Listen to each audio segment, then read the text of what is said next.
రావాలని అనుకున్నా కూడా మా నాయకులు రెస్క్యూ ఆపరేషన్స్ జరుగుతూ ఉన్నాయి.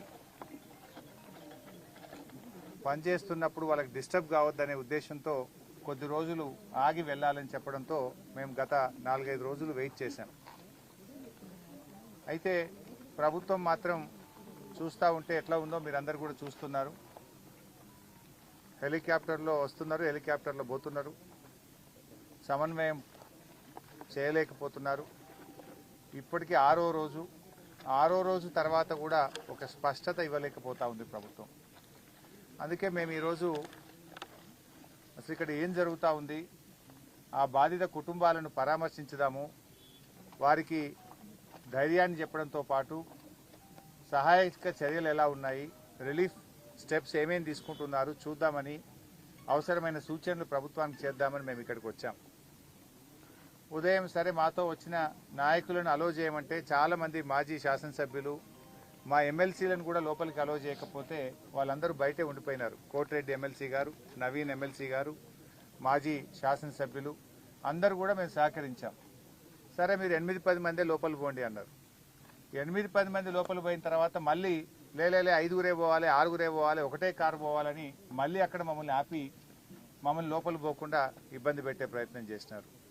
మీడియా నిన్నటిదాకా మీరు లోపల ఉన్నారు సెట్ కింద, ఇవాళ మేము వస్తున్నామని మిమ్మల్ని కూడా బయటకు గంటేసినట్టున్నారు. అంతేనా?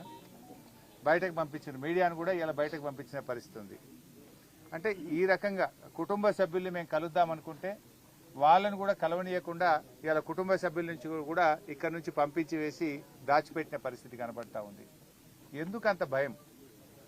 ఇవాళ ఒక ప్రతిపక్షం వస్తే ప్రధాన ప్రతిపక్షంగా బాధ్యతాయుతంగా మేము ఆ కుటుంబాలను ఓదార్చాలని, వారికి ధైర్యం చెప్పాలని, మాకు తోచిన సూచనలు ప్రభుత్వానికి ఇవ్వడానికి వస్తే ఎందుకు ఈ రకంగా మమ్మల్ని అడ్డుకునే ప్రయత్నం చేస్తున్నారో, ఆ కుటుంబ సభ్యుల్ని దాచిపెట్టే ప్రయత్నం చేస్తున్నారు.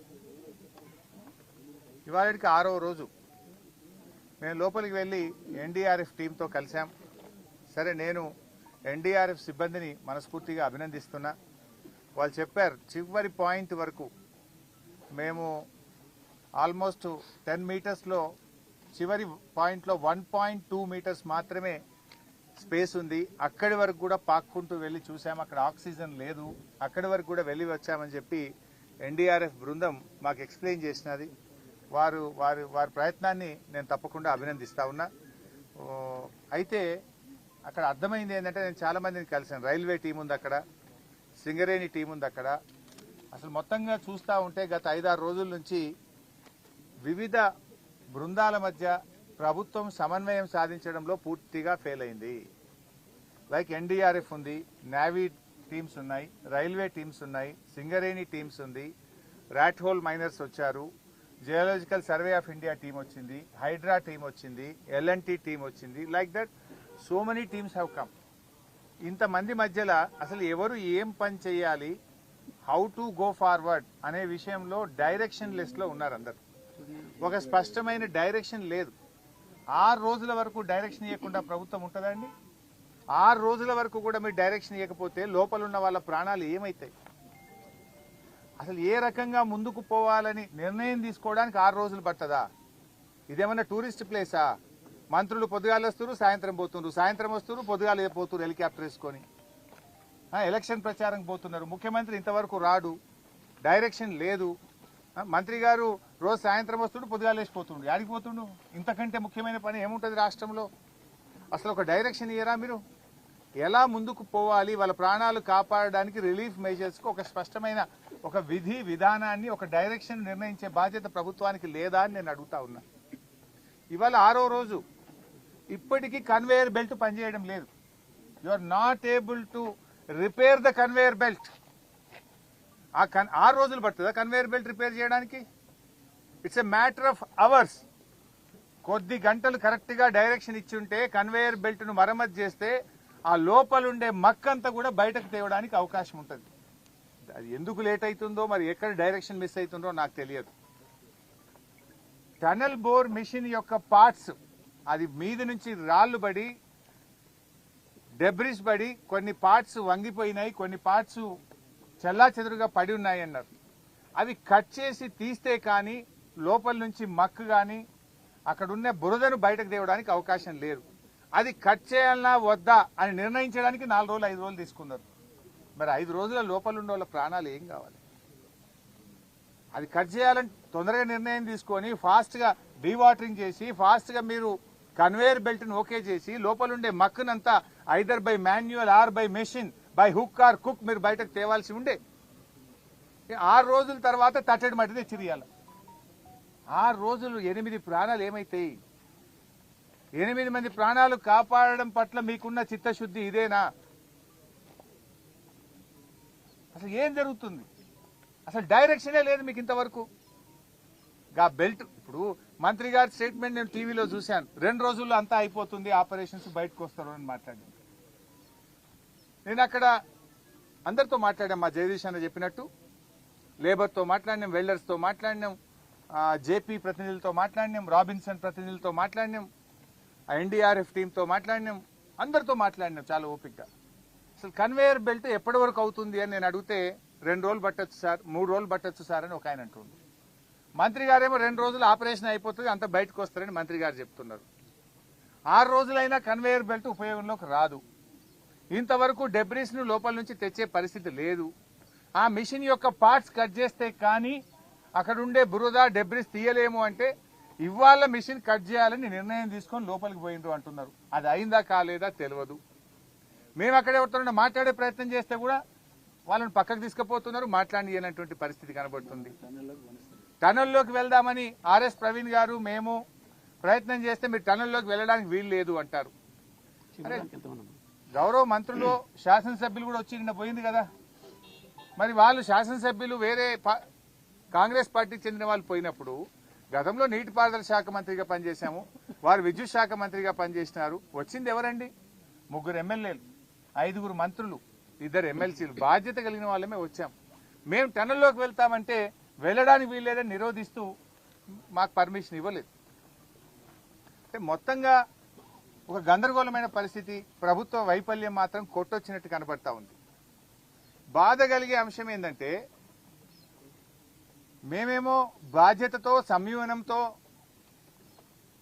రిలీఫ్ మెజర్స్ కొనసాగాలి, పాపం ఆ 8 మంది ప్రాణాలతో బయటకు రావాలని మేము సహకరిస్తూ వచ్చాం. కానీ మీరేం చేస్తున్నారు? రాజకీయాలు చేస్తున్నారు. ఉత్తమ్ కుమార్ రెడ్డి గారు ఇక్కడ కూర్చొని మాట్లాడతాడు, గత ప్రభుత్వ నిర్లక్ష్యం వల్ల టనల్ కూలిందట. సిగ్గుండాలే మాట్లాడడానికి. ఏం మాట్లాడుతున్నావు? గత ప్రభుత్వానికి ఇక్కడ ఇప్పటికి ఏం సంబంధం? మీరు పని ప్రారంభించేటప్పుడు జియాలజికల్ సర్వే ఆఫ్ ఇండియా మీకు ముందుకు పోవడానికి అనుమతి ఇచ్చిందా? ఇస్తే రిపోర్ట్ బయట పెట్టండి. లేదు, national institute of rock mechanics వాళ్ళని పిలిచి మీరు వాళ్ళ యొక్క ఒపీనియన్ తీసుకొని ఇక్కడ ఒక వ్యాలీ ఉంది, ముందుకు పోవచ్చా, పోతే ఎలాంటి జాగ్రత్తలు తీసుకొని ముందుకు పోవాలో పర్మిషన్ అడగాలి. అడిగారా? ఉంటే రిపోర్ట్ బయట పెట్టండి. ఆదరబాదరగా ఆగమాగం చేసి ఇలా ప్రాణాలు బలిగొన్నారు, ప్రాజెక్టు కుప్పగూలిపోయే పరిస్థితి తెచ్చినారు. ఇక్కడ నుంచి ఆయన మాట్లాడతాడు, అసలు గత ప్రభుత్వం పనే చేయలేదని మాట్లాడతాడు ఉత్తమ్ కుమార్ రెడ్డి గారు. మీరు చదువుకున్న వాళ్ళు, విజ్ఞానవంతులు, ఒక మంత్రిగా ఉన్నారు, రికార్డు చూసుకోండి. 9 ఏళ్ల కాంగ్రెస్ ప్రభుత్వంలో ఎస్ఎల్బీసీ ప్రాజెక్టులో 3,300 కోట్ల రూపాయల పని జరిగితే మా 9 ఏళ్ల బీఆర్ఎస్ పాలనలో 3,900 కోట్ల రూపాయల పని ఈ ప్రాజెక్టులో జరిగింది. అంటే మీకంటే 600 కోట్ల రూపాయల పని మేము ఎక్కువగా చేశాము. మాకు 2 ఏళ్లు వరుసగా కరోనా వచ్చింది. ఇంకా కరోనా వచ్చిన 10,000 లీటర్లు పర్ మినిట్ సీపేజ్ వచ్చినా, చాలా ఇబ్బందులు వచ్చినా కూడా దాదాపు 12 కిలోమీటర్ల టనల్ మేము పూర్తి చేశాము. దిండి బ్యాలెన్సింగ్ రిజర్వాయర్ ను, పెళ్లిపాక బ్యాలెన్సింగ్ రిజర్వాయర్ ను, ఈ ప్రాజెక్టులో భాగంగా ఉన్నటువంటి రిజర్వాయర్లకు ల్యాండ్ ఎక్విజిషన్ R&R చేసి ఆ ప్రాజెక్టులను 90% పూర్తి చేశాము. నిజాలు ఇది. కానీ మైకుల ముందు నోటికి వచ్చినట్టు గత ప్రభుత్వం పనిచేయలేదని మాట్లాడతాడు. ఇంకో మంత్రి జూపల్లి గారు, మీరే సాక్ష్యం, 5 కిలోమీటర్లు చేసినమాట మేము. 12 కిలోమీటర్లు పనిచేస్తే ఆయన మా ప్రభుత్వంలో నేను నీళ్ల మంత్రిగా ఉన్నప్పుడు నాతో పాటు సహచర మంత్రిగా ఇదే టనల్లో నాయంబడొచ్చిండు. ఆ రోజు లోపలికి వచ్చి చూసిండు, నాతో పాటు పనులను సమీక్షించిండు. ఇవాళ పార్టీ మారగానే ప్లేట్ ఫిరాయించి నాలుక మడమ తిప్పిండు, మడత పెట్టిండు. ఇదేం పద్ధతి నాకు అర్థం కాదు. దివాలా కోరు దిగజారు రాజకీయాలు చేయకండి. ఇప్పుడు కూడా ఇంకా మేము చాలా విషయాలు మాట్లాడాల్సి ఉన్నా సమయం సందర్భం కాదని మేము వెయిట్ చేస్తా ఉన్నాం. ఇప్పటికైనా సమన్వయం సాధించండి. ఆ బృందాల మధ్య వేగంగా డెబ్రిస్ తీయడానికి, ఆ డెబ్రిస్ తీస్తే కూడా మళ్ళీ పైనుంచి ఏమైనా కూల్తుందా, ఎలా ఉంటుంది అనేది కూడా ఎక్స్పర్ట్స్ ఒపీనియన్ తీసుకోండి. జాగ్రత్తగా చేయండి. పనిచేసే వాళ్ళ ప్రాణాలకు కూడా మళ్ళీ ఇబ్బంది రావద్దు. మీరు మక్కు తీస్తుంటే మళ్ళీ పైనుంచి ఇంకా ఫర్దర్గా ఏదైనా పడే ప్రమాదం ఉందా, దాన్ని ఎలా తీయాలి, ఏం జాగ్రత్తలు తీసుకోవాలో కూడా ఎక్స్పర్ట్స్ నుంచి ఒపీనియన్ తీసుకొని జాగ్రత్తగా చేయండి, వేగవంతంగా చేయండి. ప్రతి నిమిషం కూడా ఇంపార్టెంట్. 6 రోజులు ఎంత కాస్ట్లీ అండి. ఇలా మీరు 6 రోజులు సమయాన్ని వృధా చేశారు. లోపల వాళ్ళకి ఆక్సిజన్ ఏంది, వాళ్ళ ఆహారం ఏంది, వాళ్ళకి మంచినీళ్ళు ఏంది, మంచినీళ్ళు లేకుండా, గాలి సరిగ్గా అందకుండా, ఆహారం అందకుండా వాళ్ళ ప్రాణాలు ఏం కావాలి? ఒకసారి వాళ్ళ స్థానంలో ఉండి ఆలోచించాలి మీరు. ఇలా వాళ్ళు ఇతర రాష్ట్రాలకు చెందినటువంటి వాళ్ళు. కేసీఆర్ గారు ఉన్నప్పుడు కరోనా వచ్చినప్పుడు ఇతర రాష్ట్ర కూలీలను కూడా మీరు మా రాష్ట్ర అభివృద్ధిలో భాగస్వాములు అని చెప్పి గౌరవప్రదంగా ట్రైన్లు ఇచ్చి భోజనం పెట్టి వాళ్ళని స్వరాష్ట్రాలకు పంపించి గౌరవించుకున్నాం. కానీ ఈరోజు మీరు ప్రాణాలకు తెగించి మన రాష్ట్రం కోసం ప్రాజెక్టు కడుతున్న వాళ్ళ ప్రాణాలను కాపాడడంలో నిర్లక్ష్యం వహిస్తా ఉన్నారు. 6 రోజులైనా ఇప్పటిదాకా డెబ్రిస్ రిమూవల్లో కానీ మీరెక్కడ కూడా ఒక సరైన నిర్ణయం తీసుకోలేదు. సో దయచేసి వేగవంతంగా పనులు చేసే ప్రయత్నం చేయండి. అసలు మీ ప్రభుత్వం రేవంత్ రెడ్డి గారు ఢిల్లీలో పోయి మాట్లాడతాడు. ఆయనకేమో ఇక్కడికి వచ్చి చూసే టైం లేదట. కరీంనగర్కో, ఆదిలాబాద్కు, నిజామాబాద్కు ఎలక్షన్ ప్రచారానికి పోతున్నాడు రేవంత్ రెడ్డి. హెలికాప్టర్ వేసుకొని ఆయన ఎలక్షన్ ప్రచారానికి పోతే ఈ మంత్రి గారు నాకు హెలికాప్టర్ లేదని నేను హైదరాబాద్లో ఉన్నాడు. హెలికాప్టర్ ఉంటేనే వస్తాడు ఇక్కడికి. ఒకనాడు హెలికాప్టర్ దొరకలే. రేవంత్ రెడ్డి వేసుకొని ఎలక్షన్ ప్రచారానికి పోతే ఉత్తమ్ కుమార్ రెడ్డి గారు హెలికాప్టర్ లేదని హైదరాబాద్లో ఉన్నాడు. ఆ రోజు రాలే. అంటే ఈ ముఖ్యమంత్రి గారికి, ఈ ప్రభుత్వానికి 8 మంది ప్రాణాలు ముఖ్యమా, ఎన్నికల ప్రచారం ముఖ్యమా? What is that you are doing? ఎట్లా పోతాడు? ఎందుకు రేవంత్ రెడ్డి గారు ఇక్కడికి రాలేదు? ఎందుకు ఒక లైన్ ఆఫ్ డైరెక్షన్ ఇవ్వడంలో ఫెయిల్ అయిండు? ఎందుకు రేవంత్ రెడ్డి గారు సమీక్షించలేదు ఇక్కడికి వచ్చి? ఎందుకు ఆ కుటుంబాలను ధైర్యం చెప్పే ప్రయత్నం చేయలేదు? నేను అడుగుతా ఉన్నా. ఎలక్షన్ పోవడానికి తీరిక ఉన్నది నీకు, ప్రచారానికి పోతున్నావు ఎలక్షన్లకు. కానీ ఇంత ముఖ్యమైన ప్రాజెక్ట్ ఈ రాష్ట్రంలో కుప్పగూలిపోతే పట్టించుకునే బాధ్యత నీకు లేదా అంటున్నా. అసలు ఇవాళ కాంగ్రెస్ అధికారంలో వచ్చిన 15 నెలల్లో 4 ప్రాజెక్టులు కూలిపోయినాయి. ఖమ్మం జిల్లాలో పెద్దవాగు కొట్టుకుపోయింది. చాలా ఆస్తి నష్టం, పంట నష్టం జరిగింది. ఇవాళటి వరకు ఆ ప్రాజెక్టు పునరుద్ధరించే పని జరగడం లేదు. సుంకిశాల కుప్పగూలిపోయింది. హైదరాబాద్కు మంచినీళ్ళు ఇచ్చే సుంకిశాల ప్రాజెక్టు మీ నిర్లక్ష్యం వల్ల, అవినీతి వల్ల ఇవాళ అది కూలిపోయినటువంటి పరిస్థితి ఉన్నది.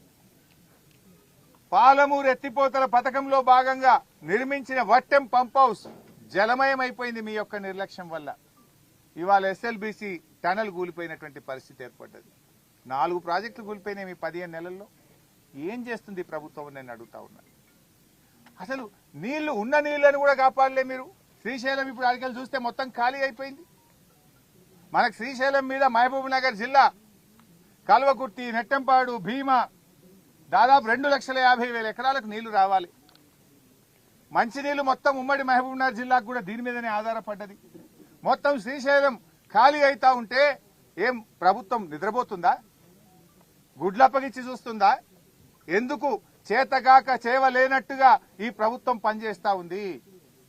ఇవాళ కల్వకుర్తి కింద 2,30,000 ఎకరాల ఆయకట్టు ఉంది. రేపు నీళ్లు తగ్గిపోతున్నాయి శ్రీశైలంలో. అక్కడి నుంచి ముచ్చెమర్రి నుంచి తీసుకుపోతున్నారు, పోతిరెడ్డిపాడు నుంచి తీసుకుపోతున్నారు. ఆపే బాధ్యత మీకు లేదా అని నేను అడుగుతా ఉన్నా. ఇప్పుడు అక్కడ సాగర్లో, అక్కడ కూడా నీళ్లు లేవు. సాగర్ ఆయకట్టు 6,30,000 ఎకరాలు సాగర్ ఆయకట్టు ఉన్నది. 2,50,000 ఎకరాలు మహబూబ్ నగర్ లో ఉన్నది. దాదాపు 10 లక్షల ఎకరాల ఆయకట్టు ఉన్నది. అటు సాగర్ నీళ్లు కుడికాలువకి వెళ్ళి ఆంధ్రప్రదేశ్ తీసుకుపోతున్నారు, ఇటు రాయలసీమకు పోతిరెడ్డిపాడికి వెళ్ళి తీసుకుపోతుంటే కేఆర్ఎంబీతో మాట్లాడడమో, కేంద్ర జలవనరుల మంత్రితో మాట్లాడి ఆపే బాధ్యత మీకు లేదా? బీఆర్ఎస్ పార్టీ ముళ్లు గట్టబట్టి పొడిస్తే తప్ప ఈ ప్రభుత్వం నిద్రలేస్తలేదు. ఒక్కసారి కాదు, మీరు చూశారు. మొదటి కేఆర్ఎంబీ మీటింగ్ లోనే మన ప్రాజెక్టులన్నీ కూడా కేఆర్ఎంబీకి అప్పగిస్తూ ఆ రోజు ఒప్పుకొని వచ్చిండ్రు. వెంటనే మా నాయకుడు కేసీఆర్ స్పందించి 10 ఏళ్లు మేము అప్పచెప్పలేదు, సెక్షన్ 3 కింద కృష్ణా నదీ జలాల పంపిణీ అయ్యే వరకు ప్రాజెక్టులు ఇవ్వమని చెప్పినాం, నువ్వు ఎట్లా ఇస్తావు అని కేసీఆర్ గర్జిస్తే అప్పుడు మేల్కొని అసెంబ్లీ పెట్టి లేలే మేము ప్రాజెక్టులు ఇవ్వం, మేము వాపస్ తీసుకుంటున్నాము అని అసెంబ్లీలో ఏకగ్రీవ తీర్మానం చేసిండ్రు. ఎప్పుడు కేసీఆర్ గర్జిస్తే మీరు తీర్మానం చేసిండ్రు. రెండవది, చంద్రబాబు నాయుడు గారు గోదావరి నీళ్లను ఆంధ్రాకు తీసుకుపోయే ప్రయత్నం చేస్తా ఉన్నాడు. ఆయన గోదావరి బంకచెర్ల లింకు పెట్టి 150 టీఎంసీల రిజర్వాయర్ కట్టి ఉన్న గోదావరి నీళ్లను కూడా ఆంధ్రా తీసుకుపోతుంటే కూడా ఈ ప్రభుత్వం నిద్రపోయింది. ఆ రోజు నేను ప్రెస్ మీట్ పెట్టి ఏం చేస్తున్నారు, ఆయన 2 సార్లు నిర్మలా సీతారామన్ గారికి ఉత్తరం రాసిండు, బడ్జెట్ లో నిధులు పెట్టిండు, ప్రణాళికలు తయారు చేసి ముందుకు పోతా ఉంటే కనీసం అపోజ్ చేసే బాధ్యత మీకు లేదా అని చెప్పి మేము ప్రశ్నిస్తే అప్పుడు బ్యాక్ డేట్ వేసి 3 రోజుల కింద డేట్ వేసి ఉత్తరం రాసిండు. ఇదే ఉత్తమ్ కుమార్ రెడ్డి గారు. 3 రోజుల కింద డేట్ వేస్తావా నువ్వు? నిజంగా 3 రోజుల కింద ఉత్తరం రాస్తే అదే రోజు ఉత్తరం ప్రెస్ కు రిలీజ్ చేయాలి కదా. నేను ప్రెస్ మీట్ పెట్టినాక 2 గంటలకు ఆదరబాదరగా ప్రెస్ మీట్ పెట్టి బ్యాక్ డేట్ వేసి లేలే ఈ ప్రాజెక్ట్ ని మేము అపోజ్ చేస్తున్నామని అప్పుడు ఉత్తరం రాసిండు ఈ ఉత్తమ్ కుమార్ రెడ్డి. అంటే రాష్ట్ర ప్రయోజనాలు మీకు పట్టవు, మీకు ఆపస్ల కొట్లాటున్నది, కుర్చీల కొట్లాటున్నది. మూడవది, మొన్న కృష్ణా జలాలు ఉన్న నీళ్లన్నీ కుడి కాలువ ద్వారా రోజు 10,000 టీఎంసీలు పోతున్నాయి, 10,000 క్యూసెక్కులు రోజు పోతా ఉన్నాయి కుడి కాలువతోని. అటు రాయలసీమ తీసుకుపోతున్నారు, మన పంటలు ఎండిపోతాయి. 10 లక్షల ఎకరాలు ఉంది హైదరాబాద్ మంచినీళ్లు, ఉమ్మడి నల్గొండ జిల్లా, ఉమ్మడి ఖమ్మం జిల్లా, ఉమ్మడి మహబూబ్ నగర్ జిల్లా, మహబూబాద్ జిల్లా, రంగారెడ్డి జిల్లాకు మంచినీళ్ళకి తిప్పలవుతుంది, ఏం చేస్తున్నాయా అంటే అప్పుడు కేఆర్ఎంబీ చైర్మన్ దగ్గరికి పోయింది ఉత్తమ్ కుమార్ రెడ్డి. నేను అడిగినాక తెల్లారి మీటింగ్ పెట్టిండ్రు, ఏమని సెక్రటరీల మీటింగ్, అరే మా తెలంగాణకు అన్యాయం అవుతుంది నీళ్ళని పోయినాయని గప్పుడు నిద్రలేసారు. అంటే ప్రతిపక్షం ప్రశ్నిస్తే తప్ప ఈ ప్రభుత్వం స్పందించడం లేదు. రాష్ట్ర ప్రయోజనాలు కాపాడడంలో ఈ ప్రభుత్వం పూర్తిగా ఫెయిల్ అయిపోయింది, విఫలం చెందింది. అది కేఆర్ఎంబీకి ప్రాజెక్టులు అప్పచెప్పడమైనా, గోదావరి జలాలు రాయలసీమకు తరలించే విషయంలోనైనా, కృష్ణా జలాలను తమ వాటా కంటే ఆంధ్రప్రదేశ్ ఎక్కువ తరలిస్తుంటే దాన్ని ఆపడంలో, రాష్ట్రం యొక్క హక్కులు కాపాడడంలో ఈ ప్రభుత్వం పూర్తిగా ఫెయిల్ అయిపోయింది. ఘటనా స్థలాన్ని పరిశీలించారు, అక్కడ జరుగుతున్న రెస్క్యూ ఆపరేషన్ అంతా కూడా అబ్జర్వ్ చేశారు. మీ వెనుకనే రెస్ట్ తీసుకుంటున్నటువంటి ఉత్తమ్ కుమార్ రెడ్డిని వివరణ అడుగుతారా? ఈ 6 రోజుల పాటు ఏం చేశారు? ఇప్పుడే 6 రోజుల్లో ఏం జరిగిందో ఇప్పుడే చెప్పాను కదా నేను. 6 రోజుల్లో there is no line of action. ఇప్పటి వరకు ఇవాళ ఒక తట్టెడు మట్టి తెచ్చింది అంతే. లోపల వాళ్ళు అడిగితే అందాలకు చెప్పారు, పాపం వాళ్ళు కరెక్ట్ గా చెప్పారని అనుకోను కానీ 5 నుంచి 10,000 క్యూబిక్ మీటర్ల డెబ్రిస్ ఉంది లోపల అంటున్నారు. మరి 5 నుంచి 10,000 క్యూబిక్ మీటర్ల డెబ్రిస్ బయటకు తేవాలంటే ఎట్లా తెస్తారు? నేను వాళ్ళని అడిగిన అక్కడ కొంతమందిని 2 days లో చేయాలని నేను కోరుకుంటున్నా, 2 days లో చేయాలని భగవంతుని నేను ప్రార్థిస్తున్నా. I wish they should do. కానీ పరిస్థితి అట్లా లేదు. 6 రోజులు పొడగొట్టింది కదా. 6 రోజుల్లో ఏం పని చేశారు మీరు? 6 రోజుల్లో అసలు జరిగిన పని ఏంది ఇప్పటిదాకా? Zero work. వాళ్ళని కాపాడడంలో 6 రోజుల్లో పోవడం, అది అడిగితే పోతురు చూస్తురు వస్తురు సార్, ఎవరేం చెప్తున్నారు, ఓలకోలకు మధ్య సమన్వయం లేదు అని చెప్తున్నారు. Line of direction, line of action, ఒక ప్రోగ్రామ్ ఇవ్వలేకపోయింది వీళ్ళు.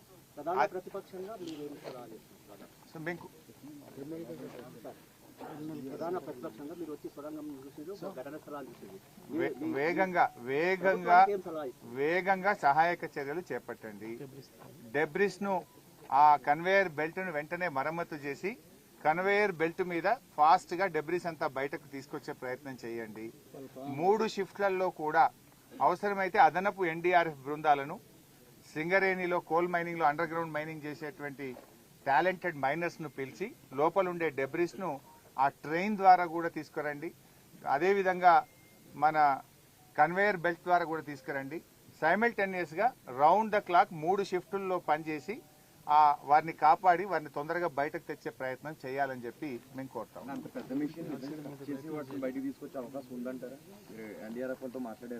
మిషన్ బయటకు తేవాల్సిన అవసరం లేదు ఇప్పటికిప్పుడు. ముందు డెబ్రిస్ తీస్తే ముందు మనం ఆ 8 మందిని మనం కాపాడుకోవాల్సిన అవసరం ఉంది. వాళ్ళకి ఇంతవరకు ఆక్సిజన్ పంపే ప్రయత్నం మనకు జరగాలి కదా. ఆ లోపల ఉన్న వాళ్ళకు వివిధ సోర్సెస్ లో మరి ఏ రకంగానన్నా ఇంకా లోపలికి పంపే ప్రయత్నం కానీ వాళ్ళని కాపాడుకునే ప్రయత్నం జరగాలి. ఇప్పుడు ఆ డెబ్రిస్ తర్వాత ఏముందో ఎవరికీ కనబడడం లేదు. మరి 6 రోజుల్లో ఇంతవరకు ఎందుకు డెబ్రిస్ తీయలేదు, ఎందుకు ఒక లైన్ ఆఫ్ యాక్షన్ చేయలేదు, ఎందుకు కన్వేయర్ బెల్ట్ ను ఆపరేట్ చేయలేదు, ఎందుకు ఉన్నటువంటి ఎగ్జిస్టింగ్ ట్రైన్ ద్వారా మీరు ఫాస్ట్ గా అక్కడ ఉండేటువంటి మడ్ ను కానీ డెబ్రిస్ ను తెచ్చే ప్రయత్నం చేయలేదు. ఒకవేళ ఆ మిషన్ యొక్క పార్ట్స్ అడ్డంగా ఉన్నాయి, అవి తొలగించడానికి ఇప్పుడు ఏదో అనుమతిస్తే ఇవాళ కట్ చేయడానికి పోయిందన్నారు. ఈ పని ఏదో 5 రోజుల కిందనో 4 రోజుల కింద ఎందుకు చేయలేదు? This is what we are asking. So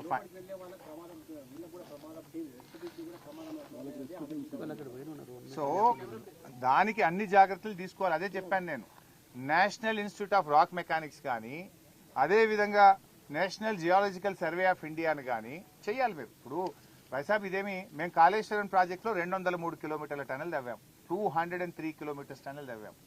Palamuru Dindi ఎత్తిపోతల పథకంలో దాదాపు 100 కిలోమీటర్ల టనల్ తవ్వాం బీఆర్ఎస్ హయాంలో, 100 kilometres. Of course that tunnel is different, this tunnel is different, కానీ రిస్క్ ఆల్మోస్ట్ అదే రకమైనటువంటి జాబ్ ఉంటుంది. సో అలాంటిది మేము అక్కడ కూడా వచ్చింది. కాళేశ్వరంలో ప్యాకేజ్ 7 లో టనల్ మొత్తం కొలాప్స్ అయింది. 30 మీటర్లు గాలికి ఆకాశానికి సూర్యకిరణాలు వచ్చి టనల్ లోపల పడ్డాయి. అయినా మేము ఎక్స్పర్ట్స్ ను జమ్మూ కాశ్మీర్ నుంచి పిలిచాం, దాన్ని హ్యాండిల్ చేసినాం, జాగ్రత్తగా దాన్ని పూడ్చి ఇవాళ అద్భుతంగా దాని నుంచి ఇవాళ నీళ్లు ప్రవహిస్తున్నాయి. ఆ నీళ్లు ఇవాళ కాళేశ్వరం ప్రాజెక్టులో భాగంగా పంట పొలాలకు, హైదరాబాద్ కు, తెలంగాణకు ఇవాళ త్రాగునీరు కూడా అందిస్తా ఉన్నాం.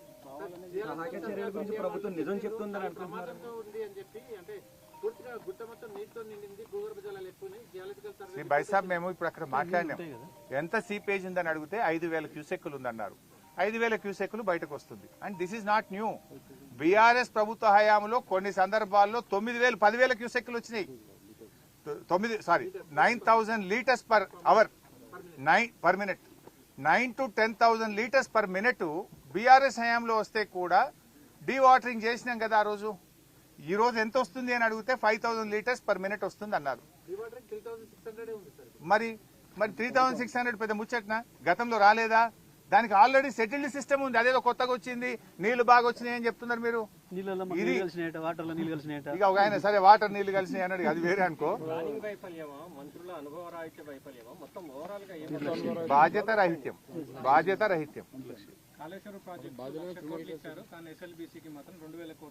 ఇప్పుడు చెప్పాను కదా బ్రదర్, వినలేదా మీరు? 3,300 కోట్లు 9 ఏళ్ల కాంగ్రెస్ హయాంలో ఖర్చు పెడితే 3,900 కోట్లు బీఆర్ఎస్ హయాంలో ఖర్చు పెట్టాము. 600 కోట్లు వాళ్ళకంటే ఎక్కువ ఖర్చు పెట్టాము. పైగా మాకు 2 కరోనా సంవత్సరాలు వచ్చినాయి. పెద్ద ఎత్తున వాటర్ సీపేజ్ వచ్చి పనులు ఆగిపోయినాయి. 2 టన్నెళ్లకు కూడా బేరింగులు పోయినాయి. ఇప్పుడు మనం పోయిన టన్నెల్ది బేరింగ్ పోయింది. ఆ రోజు మా ప్రభుత్వం వచ్చినప్పుడు బేరింగ్ పోతే 100 కోట్ల రూపాయలు అడ్వాన్స్ ఇచ్చి కొత్త బేరింగ్ తెప్పించి మెషిన్ లో ఫిట్ చేయించి పనులు ప్రారంభించినాం. ఆనాడు బీఆర్ఎస్ అధికారంలో రాకముందు కాంగ్రెస్ గవర్నమెంటే ఉండే. ఇదే ఉత్తమ్ కుమార్ రెడ్డి గారు మంత్రి, ఇదే నల్గొండ జిల్లాలో. ఆయన పులిచింతల మాత్రం దగ్గరుండి పోలీసు వాళ్ళని పెట్టి మన తెలంగాణ వాళ్ళను ముంచి ఆంధ్రకు నీళ్లు ఇచ్చే ప్రాజెక్ట్ ఏమో చాలా జాగ్రత్తగా గట్టించిండు. కానీ ఇదే టన్నెల్లో బేరింగ్ ఫెయిల్ అయితే ఆ రోజు కిరణ్ కుమార్ రెడ్డిని అడగలే. మళ్ళీ మా ప్రభుత్వం వచ్చినాక ఆల్ పార్టీ మీటింగ్ పెట్టి 100 కోట్లు అడ్వాన్స్ ఇచ్చి ఆ బేరింగ్ అమెరికా నుంచి తెప్పించి వేయించి పనులు ప్రారంభించాం. ద అదర్ సైడ్ కూడా అక్కడ కూడా బేరింగ్ ఫెయిల్ అయితే దానికి కూడా 100 కోట్ల రూపాయలు అడ్వాన్స్ ఇచ్చి ఆ బేరింగ్ కూడా తెప్పించి పనులు చేయించాం. అంటే మేము ఎంత సిన్సియర్ గా ఉన్నామని. నిజంగా మేము పక్కన పెడితే అఖిలపక్షం పిలిచినాం. జానారెడ్డి గారు ఆ రోజు ఎల్ఓపి నాయకుడిగా అఖిలపక్షం మీటింగ్ కు అసెంబ్లీలో హాజరైంది. వీళ్ళిద్దరు కూడా వచ్చింది. కోమటిరెడ్డి గారు, ఉత్తమ్ కుమార్ రెడ్డి గారు కూడా అఖిలపక్షం మీటింగ్ ఆ రోజు కేసీఆర్ గారు ముఖ్యమంత్రిగా ఆయన అధ్యక్షతన జరిగిన మీటింగ్ వీళ్ళు ముగ్గురు కూడా వచ్చారు. వీళ్ళే అడిగితే 100 కోట్లు అడ్వాన్స్ ఇచ్చి కూడా పనులు చేపించాం. అంటే 2 సార్లు బేరింగ్ ఫెయిల్ అయితే 2 సార్లు 100 కోట్ల రూపాయలు అడ్వాన్స్ ఇచ్చి పనులు ముందుకు తీసుకుపోయే ప్రయత్నం చేశాం. డీ వాటరింగ్ ప్రొవిజన్ లేకపోతే ప్రాజెక్టు పూర్తి కావాలనే మంచి ఉద్దేశంతో డీ వాటరింగ్ కు ప్రభుత్వం సమ్మతించి కూడా పనులు ముందుకు తీసుకుపోయే ప్రయత్నం మేము చేశాం. 15 నెలలు ఇప్పుడు బేరింగ్ రిపేరింగ్. ఇవాళ ఇంకోటి అంటున్నారు మీరు. ఒక మిత్రుడు అడిగాడు పని. కాంగ్రెస్ గవర్నమెంట్ వచ్చి 15 నెలలు అయింది. 15 మీటర్లు తవ్వినరా వీళ్ళు? మరి 15 నెలల కాంగ్రెస్ ప్రభుత్వంలో 15 మీటర్లన్నా మీరు తవ్వినరా అని నేను అడుగుతున్నా. మమ్మల్ని అడుగుతున్నారు కదా. సరే మేము సమాధానం చెప్పినాం 12-13 కిలోమీటర్లు లోపలి పోయినా కొద్దీ సీపేజ్ పెరుగుతుంది, మనకు రకరకాల సమస్యలు వచ్చినాయి, లూజ్ స్ట్రాటా వచ్చింది, అయినా మేము 13 కిలోమీటర్లు తవ్వాం. 2 బ్యాలెన్సింగ్ రిజర్వాయర్లకు పూర్తి చేసే ప్రయత్నం చేసినాం. 3,900 కోట్ల రూపాయలు మేము ఖర్చు పెట్టినాం. అయితే 15 నెలల్లో మీరు 15 మీటర్లు తవ్వినరా? బేరింగ్ రాలే ఇంతవరకు. వచ్చని ప్రెస్ మీట్లు రాసి విలేకరుల చేతులు అరుగుతున్నాయి కానీ బేరింగ్ వచ్చింది అయితే లేదు. చెప్పబట్టి ఇప్పటికో 100 ఉపన్యాసాలు కొట్టుంటారు వీళ్ళు. బేరింగ్ అయితే ఇంతవరకు రాలే. సో ఈ రకంగా ఇప్పటికైనా ఈ అనవసరమైనటువంటి రాజకీయాలు మానండి. ఎందుకు ఇవన్నీ కూడా నేను ఎందుకు మాట్లాడినా తెలుసా భాయ్ సాబ్? ఇక్కడి నుంచే ఉత్తమ్ గారు మాట్లాడిండ్రు, ఇక్కడి నుంచే జూపల్లి గారు మాట్లాడిండ్రు, ఢిల్లీ నుంచి నిన్న ముఖ్యమంత్రి మాట్లాడింది కనుక నేను దానికి క్లారిఫికేషన్ ఇచ్చాను. యాక్చువల్గా మేము 5 రోజులు సంయమనంగా ఉన్నాం. తమ తప్పిదాలను తమ ఫెయిల్యూర్ను కప్పిపుచ్చుకోవడానికి మా మీద బురద చల్లే ప్రయత్నం చేసింది కనుక నిజానిజాలు ప్రజలకు తెలియడం కోసం మాత్రమే నేను చెప్పే ప్రయత్నం చేశాను. ఇప్పటికైనా రాజకీయాలు మానండి. యుద్ధ ప్రాతిపదికన అన్ని బృందాలను ఒక తాటి మీద నడిపి కన్వేయర్ బెల్ట్ ను ఓకే చేసి ఆ మక్కును బయటకు తీసుకొచ్చి వాళ్ళ ప్రాణాలు కాపాడే ప్రయత్నం చేయాలని బీఆర్ఎస్ పార్టీ పక్షాన కోరుతున్నాం.